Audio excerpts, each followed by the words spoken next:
Case ಇತ್ತು, ನೀವು ಹಾಕಿದಂತ ಅರ್ಜಿ ಏನಾಯ್ತು ಸರ್?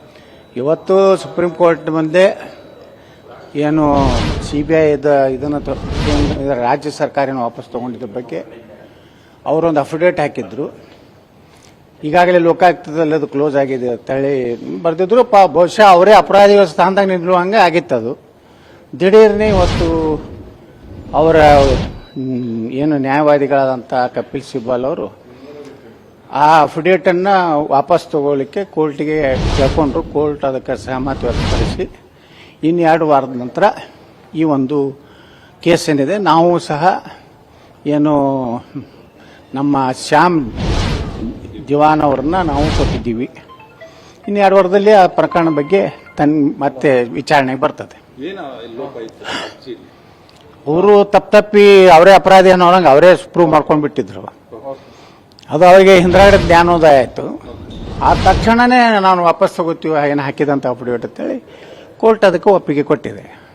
ಸರ್, ಈಗ 5 ಜನ ಬಿಜೆಪಿ ನಾಯಕರಿಗೆ ಶೋಕಾಸ್ ನೋಟಿಸ್, BP ಹರೀಶ್ ಅವರು ಇದ್ದಾರೆ, ನಿಮ್ಮ ಬಣದವರು ಇದ್ದಾರೆ, ಆ ಕಡೆ ಬಣದವರು ಇದ್ದಾರೆ, ಬಿಜೆಪಿಲಿ ಇದ್ದು ಕಾಂಗ್ರೆಸ್ ಬಗ್ಗೆ ಮಾತಾಡ್ತಿದ್ದವರು ಇದ್ದಾರೆ. ನೋಡಿ, ಈಗ ನಮ್ಮ ಹೈಕಮಾಂಡು ಸಂಪೂರ್ಣವಾಗಿ ಎಲ್ಲರಿಗೂ ನ್ಯಾಯ ಕೊಡ್ಬೇಕಂತ ಹೇಳಿ ಈ ನಿರ್ಣಯ ತಗೊಂಡಾರೆ. ಮೊದಲೇನದ ಬರೀ 14 ನೋಟಿಸ್ ಕೊಡೋದು ಬಿಟ್ರೆ 72 ಗಂಟೆಯಲ್ಲಿ ಕೊಡಬೇಕು, 1 ದಿವಸನಲ್ಲಿ ಕೊಡಬೇಕು, ಏನೇನೋ ಹೇಳ್ತಿದ್ರು. ಇವತ್ತೇ ನಿನ್ನೆ ನಿರ್ಣಯ ತಗೊಂಡಾರ, ಅದನ್ನು ನಾನು ಸ್ವಾಗತ ಮಾಡ್ತೀನಿ.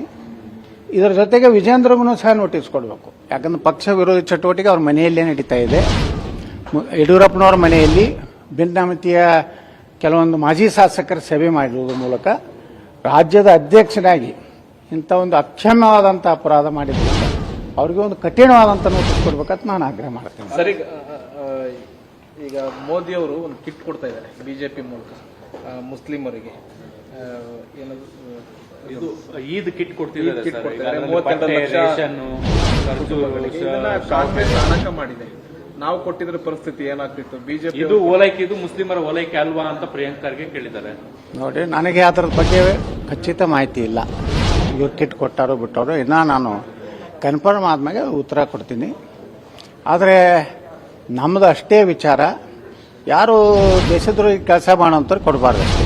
ಯಾರೇ ಇಲ್ಲ, ಅವ್ರು ಮುಸ್ಲಿಮರಿರಲಿ ಹಿಂದೂ ಇರಲಿ. ಸರ್, ಈಗ ಒಂದು ಸುದ್ದಿ ಓಡಾಡ್ತಿದೆ, ರಾಜ್ಯಾಧ್ಯಕ್ಷರ ಚುನಾವಣೆಗೆ ಎಲೆಕ್ಷನ್ ನಡೆಯಲ್ಲ, ಅದು ನೇರ ನೇಮಕಾತಿ ಆಗುತ್ತೆ, ಅದು ಹೈಕಮಾಂಡ್ ನಾಯಕರೇ ಘೋಷಣೆ ಮಾಡ್ತಾರೆ ಶೀಘ್ರದಲ್ಲಿ ಅನ್ನೋ ಥರದಲ್ಲಿ ಅಡಾಕ್ ಆಗಿ ನೇಮಕ ಮಾಡಿ. ಅದೇ ನಮಗೂ ಸಹ ನಿನ್ನೆಯಿಂದ ಕಿವಿಯಲ್ಲಿ ಕೇಳಿ ಬರ್ತಾ ಇದೆ. ಅಲ್ಲಿ ಗೋಡೆಯಲ್ಲಿ ಕಿವಿಗಳು ಇರ್ತವೆ, ಅವೆಲ್ಲ ಹೇಳ್ತಾ ಇವೆ ಹಿಂಗಾಗ್ಬೋದು ಅಂತ. ನಾವು ಅದನ್ನೇ ನಿರೀಕ್ಷೆ ಮಾಡ್ತಾ ಇದ್ದೀವಿ. ಹೈಕಮಾಂಡು ಇವತ್ತು ಎಲ್ಲರ ವಿಚಾರಗಳನ್ನು ಕೇಳುವಂತಹ ಒಂದು ಹಂತಕ್ಕೆ ನಾವು ಬಂದಿದ್ದೀವಿ. ಮೊದಲು ಹಂಗಿರಲಿಲ್ಲ. ದಿಢೀರ್ನೇ ಯಡಿಯೂರಪ್ಪನ ಘೋಷಣೆ ಮಾಡೋದು, ದಿಢೀರ್ನೇ ವಿಜಯ ಮಾಡಿಬಿಡ್ತಿದ್ರು. ಈಗ ಹೈಕಮಾಂಡ್ ಸಹ ವಿಜೇಂದ್ರ ಯಡಿಯೂರಪ್ಪ ಅಂದರೆ BJP ಅಲ್ಲ ಅನ್ನುವಂಥದ್ದು ಯಾವ ಸಂಸದರ ಅಭಿಪ್ರಾಯವಾಗಲಿ ಸಂಗ್ರಹ ಆಗಿದೆ. ಬಹಳಷ್ಟು ಬಹುತೇಕ ಭಾರತೀಯ ಜನತಾ ಪಾರ್ಟಿಯ ವರಿಷ್ಠ ನಾಯಕರೇನು ಕರ್ನಾಟಕದಾಗ ಎಲ್ಲರದು ಭಾವನೆ ಇದೆ. ವಿಜೇಂದ್ರ ವೈಫಲ್ಯ ಆಗಿದ್ದಾರೆ. ಎಲ್ಲರೂ ವಿಶ್ವಾಸ ತಗೊಂಡು ಹೋಗೋದ್ರಲ್ಲಿ ಅವರದು ಸಂಪೂರ್ಣ ವಿಫಲ ಆಗಿದ್ದರಿಂದ ಈ ರೀತಿ ಒಂದು ತಡೆ ಸ್ಪೀಡ್ ಬ್ರೇಕರ್ ಬಂದಿದೆ. ಮೊದಲು ಸ್ಪೀಡ್ ಬ್ರೇಕರ್ ಇರಲಿಲ್ಲ. ರಾಜ್ಯಾಧ್ಯಕ್ಷರಾಗೋದನ್ನು ನೀವು ಒಪ್ಕೊಳ್ಳೋದಕ್ಕೆ ಮಾನಸಿಕ ಸಿದ್ಧತೆ ನಡೆಸ್ತಾ ಇದ್ದೀರಿ ಅಂತ ಆಯ್ತು. ಯಾರು ನಾಲ್ಕು ಮಾನಸಿಕವಾಗಿ ನಾವೆಲ್ಲ ಹೇಳಿ ನಾವು ವಿಜೇಂದ್ರವ್ರನ್ನ ಎಲ್ಲಿ ಒಪ್ತೀವತ್ತೆ ಎಲ್ಲಿ ನಿಮ್ಗೆ ಹೇಳಿದ್ವಿ ಅನ್ನಿಗ್ರಿ. ವಿಜೇಂದ್ರ ಒಪ್ಪು ಪ್ರಶ್ನೆ ಇಲ್ರಿ. ಬದಲಾವಣೆ ಶತಸಿದ್ಧ. ನಾ ಹಂಗೂ ಹೇಳೋದಿಲ್ಲ. ಅದು ಏನಾದ್ರೂ ಸೂತ್ರ ಕಂಡು ಹಿಡಿಯಬೇಕು ಹೈಕಮಾಂಡ್. ವಿಜೇಂದ್ರ ಮೇಲೆ BJP ಬಿಡ್ಲಿಕ್ಕೆ ಸಾಧ್ಯ ಇಲ್ಲ. ಬಹಳ ಅವಮಾನಕಾರಿಯಾಗಿ ಲೋಕಸಭೆಯಲ್ಲಿ ಭಾರತೀಯ ಜನತಾ ಪಾರ್ಟಿ ಕರ್ನಾಟಕದಲ್ಲಿ ಸೋತಿದೆ. ಯಾವ ಲಿಂಗಾಯತರ ಪ್ರಾಬಲ್ಯ ಇರುವಂತಹ ಹೈದರಾಬಾದ್ ಕರ್ನಾಟಕದಲ್ಲಿ ಭಾರತೀಯ ಜನತಾ ಪಾರ್ಟಿ ಹೀನಾಯವಾಗಿ ಸೋಲಿಕ್ಕೆ ಕಾರಣ ವಿಜೇಂದ್ರ ನಾಯಕತ್ವ. ದಾವಣಗೆರೆ, ಕಲಬುರಗಿ, ಬೀದರು, ಅಲ್ಲಿಂದ ನಮ್ಮ ತುಮಕೂರಿನಲ್ಲಿ ವಿರೋಧ ಮಾಡಿದ್ರು, ಆದ್ರೆ ಪಾಪ ಬಂದರು ಸೋಮಣ್ಣವರು. ಚಾಮರಾಜನಗರದಿಂದ ಹಿಡಿದು ಪಕ್ಷ ವಿರೋಧಿ ಚಟುವಟಿಕೆ ಇವರು ಎಲ್ಲ ಚೀಲಗಳು ಮಾಡಿದ್ದಾರೆ. ಇವರು ಅಡ್ಜಸ್ಟ್ಮೆಂಟ್ ಆಗಿದ್ದಾರೆ. ಇಂಥ ಅಧ್ಯಕ್ಷನನ್ನು ನಾವು ಒಪ್ಕೋ ಪ್ರಶ್ನೆನೇ ಇಲ್ಲ. ಎಲ್ಲರೂ ಒಪ್ಕೊಂಡ್ಬಿಡ್ತೀರಿ.